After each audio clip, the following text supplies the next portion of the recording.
Hey YouTube, it's Robert Hall, and in today's video we're going to discuss my new favorite softbox when traveling. Size of equipment is typically not something that I'm really concerning myself with when I'm choosing gear. I'm way more likely to prioritize speed, accuracy, value, and the quality of results delivered by a product. That being said, whenever I'm traveling for work, I find myself having to pare down my equipment to just the bare essentials just so that I can haul it around. That's a situation that I was faced with earlier this year when I was traveling to Florida to photograph a destination wedding. I needed the equipment that would allow me to achieve great results when photographing in bright conditions, but I also needed it to be relatively small footprint, that way I could manage hauling it around all on my own. This exact situation made me look more seriously at the Godox AD-S65, a proprietary Godox mount softbox. Now, don't get ahead of yourselves, guys. I'm not trying to say that we should be running away from the Bowens mount in favor of this Godox proprietary mount. The Bowens mount is the king of mounts in my book. Its stability is proven, and it has been forever, and the diversity and value and modifiers from tons of different brands just make it the most essential mount when it comes to building a diverse lighting kit. However, the proprietary Godox mount does offer a tremendous advantage when it comes to its smaller mount size.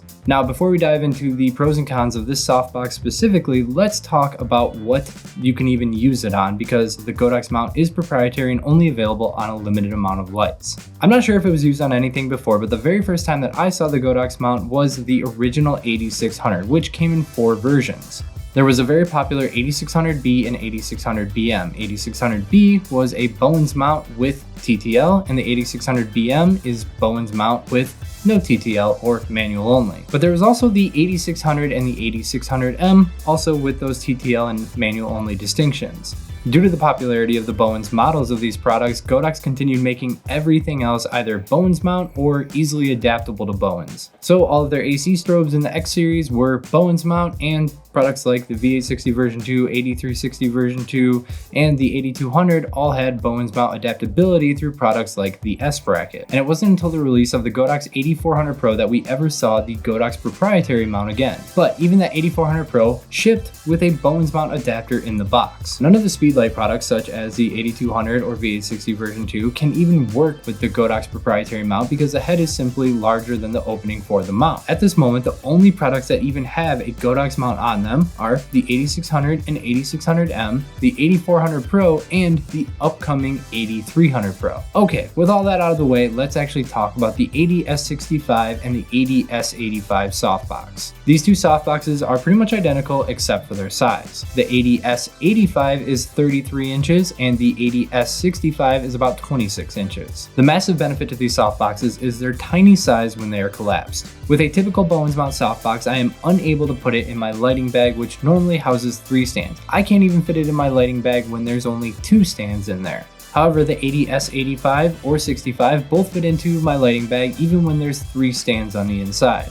If you've got them wrapped really tight, they're about as slim as an umbrella. The opening and closing action is smooth, although it does take a little bit more effort than the Glow Easy Lock Beauty Dish series. Now, I should mention, and this should be visible in the video, that this is available worldwide, so you can get this anywhere under the Godox name AD-S65 or AD-S85. But Adorama also rebrands both of these softboxes under the Glow Easy Lock series as proprietary modifiers for the Flashpoint Explorer 400 Pro. I've got links in the description if you're having trouble finding it. And I find the fact that this is part of the Easy Lock series really fitting because the build quality of this is on par with everything in the Easy Lock series. And for me, that's quite impressive given their price, because the Easy Lock softbox that I've been using and abusing for a year and a half now still functions great. Now, the Godox mount will feel very familiar to any Bowens user because it's pretty much the same concept in that there's 3 things that you have to line up and then a small rotation and it locks into place. The Godox mount allows the entire bulb of the AD400 Pro to go into the softbox to ensure that there's no light wasted being trapped in the speed ring. The softbox can be collapsed with its outer diffusion on, and every kit includes a grid. Those are all the pros. Now let's talk about its one primary negative. This really slim design unfortunately restricts what you can keep inside it when you're trying to collapse it, which affects all of the interior accessories such as the inner diffusion and the inner beauty dish plate. I say plate because it's actually a mini reflector that you put on the inside and not a hard beauty dish plate at all. These beauty dish plates are also double-sided, so you have 4 total sides of silver, white, gold, and gold silver. I don't like the fact that the beauty dish plates are double-sided either, because you've got a neutral on one side and then light bounces around on the inside off the outer diffusion back in, and then it hits a gold on the other side when you're obviously trying to have neutral light on the inside. So you're kind of forced to have some type of gold on the inner part of your softbox if you're using the beauty dish plate, which doesn't make sense to me at all. But I don't really use those beauty dish plates to begin with. I don't really use beauty dish plates at all inside of a softbox, so it doesn't really affect me, but I just think that was a silly move. But I do like inner diffusion, and the inner diffusion is also in this mini reflector style that pops up and then velcros into place, as opposed to just having inner diffusion fabric. What these rigid inner pieces mean though is that every time you want to collapse it, you have to remove anything that is on the inside. In order to get to the inside, you have to remove the outer diffusion.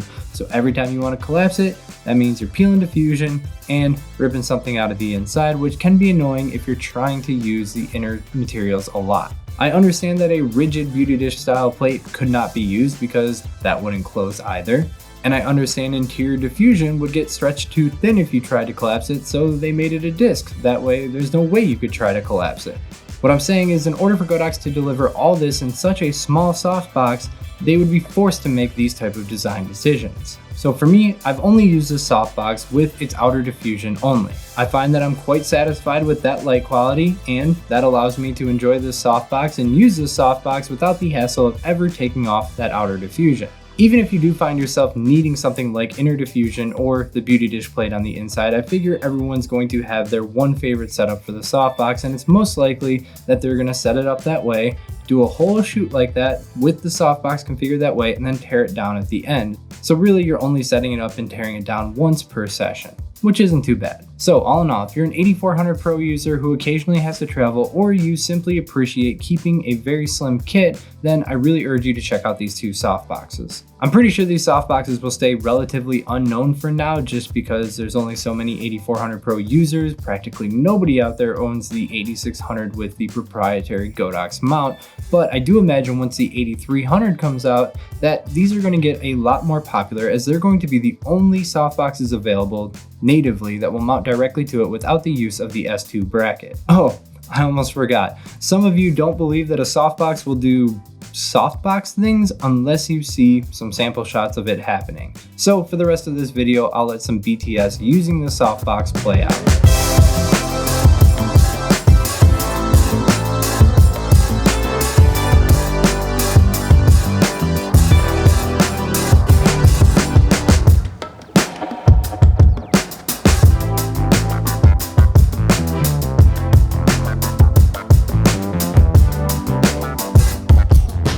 Like if you enjoyed, comment with questions, subscribe if you want to see more, and until next time, keep on shooting.